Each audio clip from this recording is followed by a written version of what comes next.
आखिरी मालकिन। आज अम्मा बहुत सुबह उठ गई थी। रात भर उन्हें ठीक से नींद भी नहीं आई थी। मन में एक अजीब सी खुशी और हल्की सी घबराहट थी, जैसे कोई बहुत बड़ा काम आज पूरा होने वाला हो।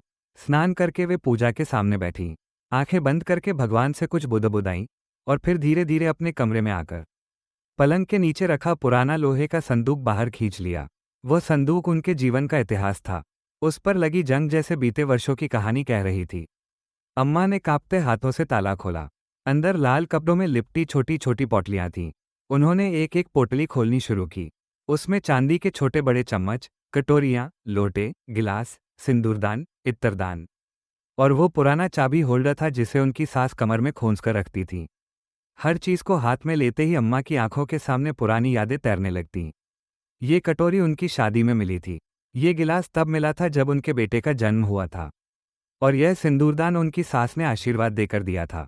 इन चांदी के बर्तनों में सिर्फ धातु नहीं थी, उनमें पीढ़ियों का प्यार और आशीर्वाद भरा था।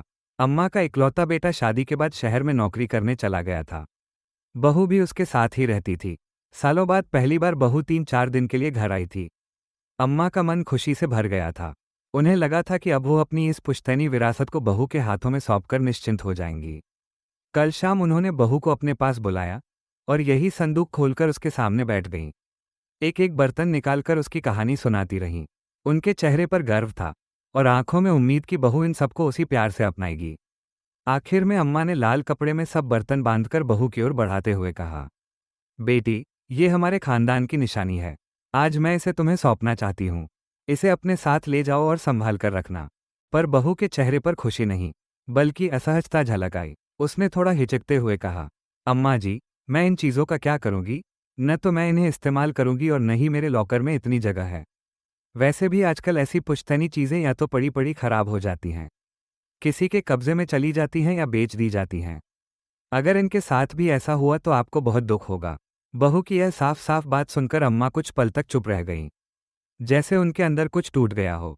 उनके हाथों में पकड़ी चांदी की पोटली धीरे धीरे कांपने लगी। जिन चीज़ों को वे इतने सालों से संभाल कर रखती आई थीं, आज वही किसी के लिए बोझ बन गई थीं।